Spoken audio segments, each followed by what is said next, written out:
বাদলি মাথা তাও যে বাঁকা সিথা।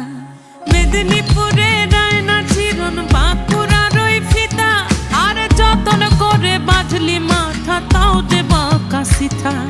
পেছ পায়